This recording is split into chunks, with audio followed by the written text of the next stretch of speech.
Si Rahma bogel ular makin menjadi. Iyalah, dia udah mentok itu guys. Dia udah mentok. Dia tuh bakal jadi Mira Hayati tuh. Mira Hayati kan di Makassar tersangka kan. Udahan.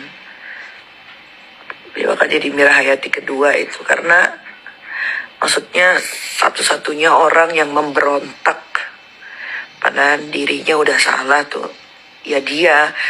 Kalau gue sih bisa memahami ya kenapa si Rahma ular bogel ini menggebu-gebu. Mungkin karena circle-nya guys. Jadi memang circle atau lingkungan itu memang sangat amat mempengaruhi. Nah mungkin saat dia lagi keadaan udah merosot terjun payung ke bawah, dia ketemunya sama circle-circle yang bukannya bikin dia jadi introspeksi diri, mikir gitu bahwa emang yang gue jual ini memang produk jelong, emang gue ngejeplak baju orang, emang gue ngambil baju orang gue ganti sama brand gue. Harusnya kan gitu kan. Cuman ya itu tadi mungkin karena circle guys, circle bener deh. Percaya nggak percaya, suka nggak suka, ya circle itu mempengaruhi bagaimana cara kita berpikir, bagaimana cara kita menanggapi kasus. Circle guys, kalian lihat kan circle-nya si Rahma ular bogel ini. Ngeri guys, ngeri, nggak bakalan bikin dia jadi calm down, nggak menggebu-gebu iya sampai titik dimana nanti Rahma bogel ular ini benar-benar terpuruk sehingga tidak ada lagi yang bisa membantu dia. Itu ya lihat aja, kita lihat aja. Kan dia selalu bilang, apalagi kan babunya tuh ya bilang, rezeki kita Allah yang ngatur, bukan kalian netizen yang kasih kita rezeki. Kata-kata itu aja itu udah. Terus yang beli barang dia tuh siapa ya? Jin. Kalau bukan manusia yang kasih kita rezeki, terus yang beli barangnya Rahma ular bogel ini siapa? Dia ikan pesut juga mau gimana ngebelain kakaknya. Orang si ikan pesut aja dibuang sama si bogel Rahma ular. Terus semua kan udah keluar satu-satu. Masalah baju, masalah kerudung, produknya dia, serum goibnya yang katanya ada niacinamide 9,7 ternyata nggak ada. Semua tuh udah keluar, dia tuh udah mentok guys ya.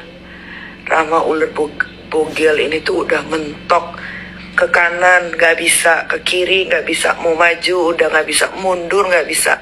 Udah tinggal nunggu kehancurannya bentar lagi. Gitu. Orang tuh ya gue kasih tahu kalau mau bisnis, mau ngambil untung yang banyak juga nggak ada masalah sebetulnya.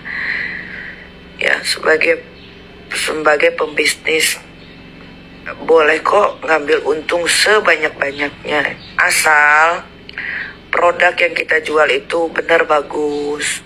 Produk yang kita jual itu manfaatnya ada. Produk yang kita jual itu bukan hasil dari kreatifnya seseorang atau ngejeplak. Itu kan nggak boleh. Ngejeplak atau ngambil brand orang itu kan ada undang-undangnya. Ya kan? Gitu. Atau misal kayak gua nih, ya gua lagi lah contohnya, nggak usah ngambil contoh-contoh yang lain ya, ngambil gua aja ya. Gua punya skincare dari Korea ya, ada serum gold, ada krim kolagen. Gue jual mahal 1,5 serumnya karena manfaatnya ada. Gue tidak menjeplak skincare orang. Gue punya ramuan ingredient sendiri. Ya manfaatnya juga bagus. Ujung-ujungnya promo. Iya iyalah harus biar kalian tahu ya bahwa di industri perskincarean ya kita ngambil untung banyak, ambil aja nggak masalah, asal produknya bagus, produknya tidak berbahaya, produknya ada manfaatnya. Kalau punya si Rahma ular bogel ini kan udah nggak ada manfaatnya, produknya jelek, berbahaya, diborong sama dia, sama si Rahma ular bogel, sama Rahma ular bogel diborong produk jeleknya itu. Tapi dia jual harga selangnya cushion, dia jual harga berapa, 600 apa 800. Ternyata setelah di review kalian lihat kan, produknya jelek, ternyata produk dari Cina, dia beli cuman 15.000 tapi dia jual 600.000. Itu kan keterlaluan namanya, keterlaluan. Kalau udah keterlaluan itu udah parah dari keterlaluan ya, itu keterlaluan itu.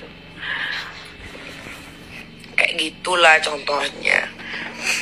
Jadi makanya, aduh apa sih guys, pindah ke akun satu lagi yuk guys.